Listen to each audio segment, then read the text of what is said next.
deep dive, where we take these disparate piles of sources, marketing reports, neuroscience, even ancient philosophy, and we sort of mash them all together to find those golden nuggets of insight. Right. And today, we're diving deep into a really unexpected connection between high-stakes emotional marketing and the rise of these polarizing media empires. It sounds like a huge jump, doesn't it, from the boardroom to the marketplace and then all the way back to ancient Greece. But the underlying mechanism is identical. Okay. So our mission today is really to show you how businesses and now individual creators build this profound level of trust and these fiercely loyal fan bases. And not by listing features. No, not at all. Critically, they do it by strategically targeting your core values, your identity, and your raw emotions. And here's the real hook, I think, the paradox we're trying to solve. We'll look at these media figures who launched their careers on really controversial,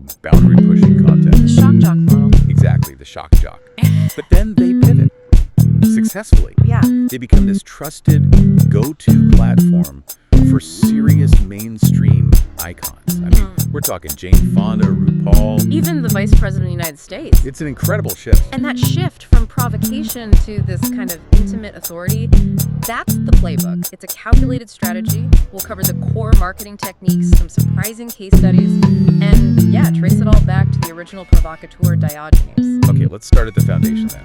Emotional marketing. I think for a well-informed audience like ours, we know this isn't just about, making ads that make you feel happy. Right, it's way past that. This strategy just completely bypasses that feature checklist, and it goes straight for resonance, tapping into feelings, values, and I think most importantly, the consumer's sense of self, their identity. And what's fascinating here and so critical is the absolute need for authenticity. You can spot a fake a mile away.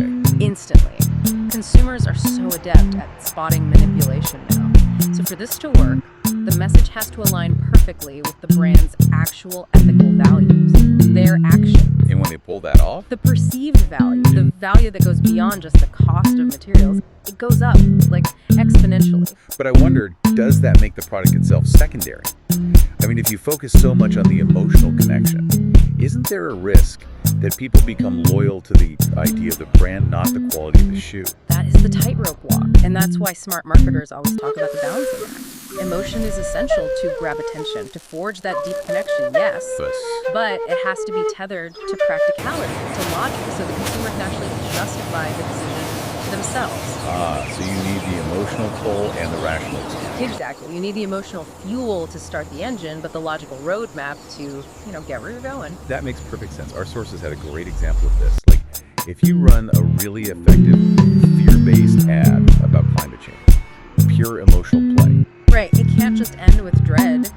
The fear has to be resolved. You have to give people actionable steps. The ad needs to finish with a logical pathway. Buy a carbon offset, support this legislation, whatever it is. The logic justifies the emotional investment. Okay, so let's dig into the toolkit then. Yeah. And the primary weapon has to be storytelling, right? Oh, absolutely. Narratives are foundational. Because they humanize a brand. They create these emotional anchors that let people relate on a personal level. We are just wired for stories, and there's a strong neuroscience connection here. I was hoping you'd say that. Yeah, research confirms that when you engage with a story, it's not a passive thing. It actually activates sensory and emotional regions in your brain. It can even trigger oxytocin. Wow. The bonding chemical. The bonding chemical. So when a brand tells a good story, they aren't just selling something. They're literally building a chemical bond with you. Which explains why the best ones always follow that classic structure, right? Conflict, struggle, and then resolution. And they position the customer, or sometimes the brand, as the hero overcoming it all. Yeah. If authenticity is the key, storytelling is how you prove it. So beyond narrative, what else is in the toolkit? Well, you have sensory and visual triggers, things to reinforce those anchors. Take color psychology. We all know blue suggests trust. That's why banks and tech companies love it. And red is passion, urgency. Yellow is optimism. Green is balance, growth. All the wellness and eco brand. Yeah. But it goes so much deeper than just sight. You mean like a multi-sensory experience? Exactly. The classic example is the sound of a Harley-Davidson engine. Oh, that rumble. The distinct low rumble. It's so recognizable and so integral to their whole identity liberation, the open carbon road belonging that the company actually tried to patent the sound itself. They tried to patent a sound. Wow, that just shows how critical that specific trigger is. It's not noise. It's an auditory signal of their core values. It's the brand speaking, even when it's just the engine.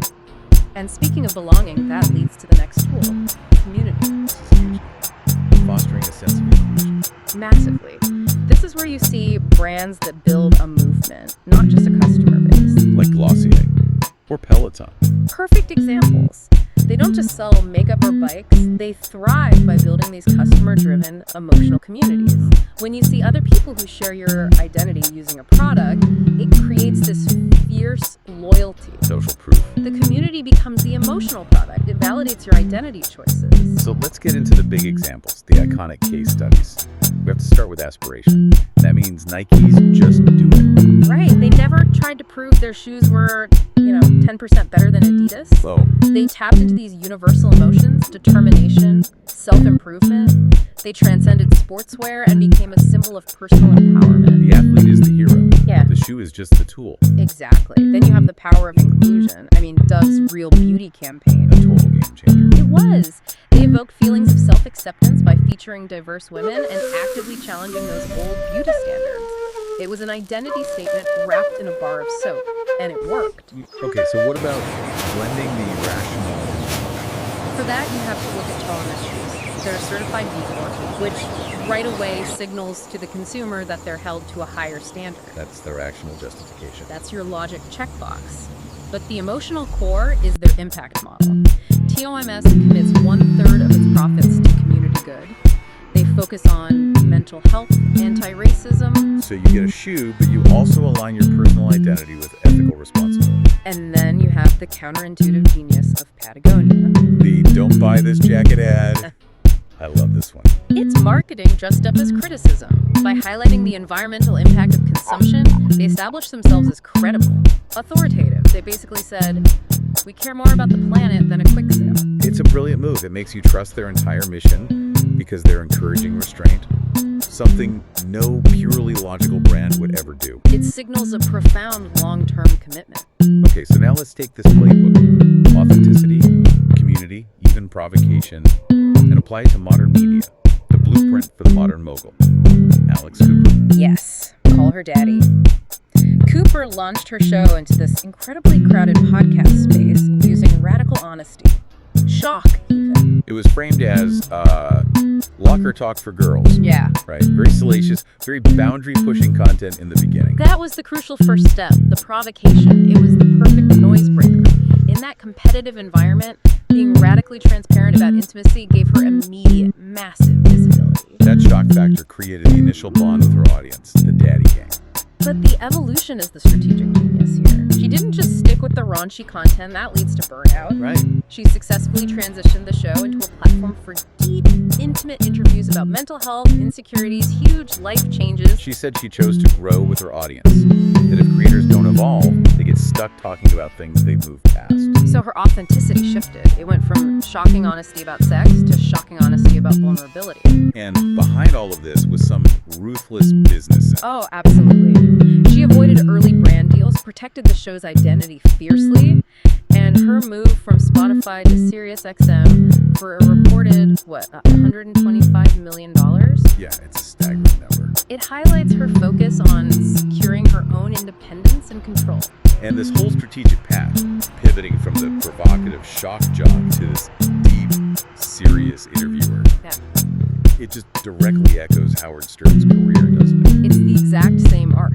Stern evolved his show from outrage and stunts to these profound, vulnerable conversations. He's even talked about how therapy changed him and expressed regret for how he treated guests in the past. So what's the mechanism there? It's the same emotional one. Once you've established trust through transparency, even if that transparency is initially aggressive or shocking, you earn the right to ask deeper questions.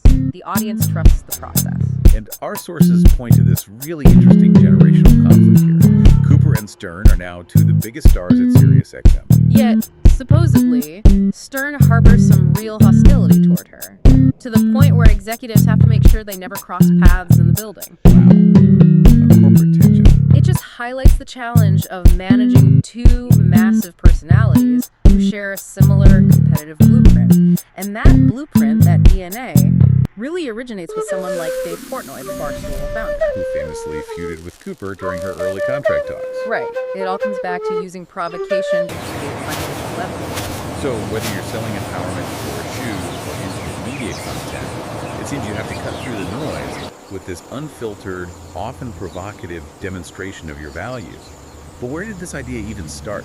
Establishing authority through defiance. For that, we have to go all the way back to the ultimate historical provocateur, Diogenes of Sinope, The founder of Cynic philosophy, 4th century BCE. the original anti-brand. His philosophy wasn't written down, it was demonstrated through his radical life.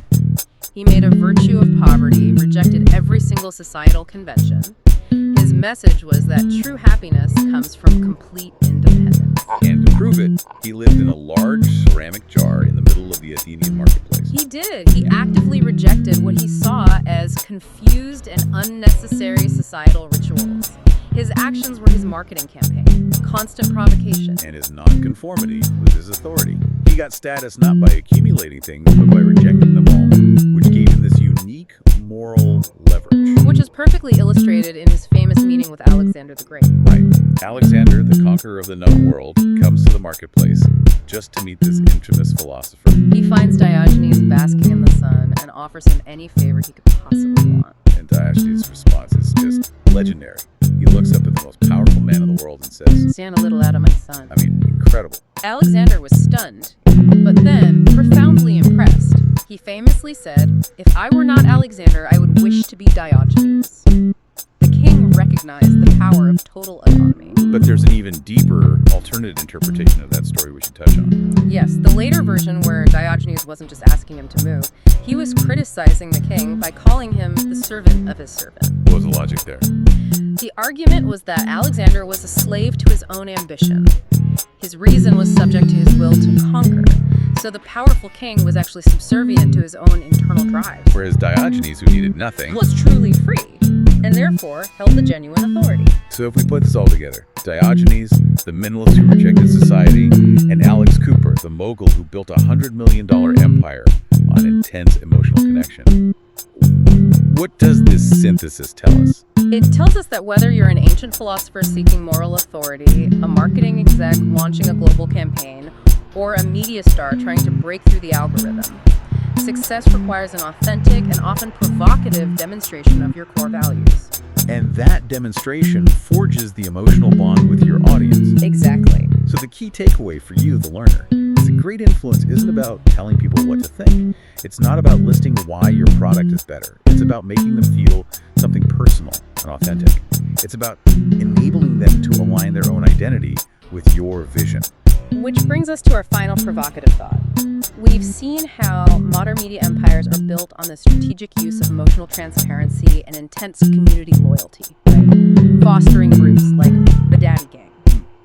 But if the entire goal of the original cynic, Diogenes, was to teach absolute independence from society, how does the intense, community-driven emotional loyalty of the modern media brand paradoxically fulfill and contradict his anti-establishment ethos? That's definitely something worth mulling over.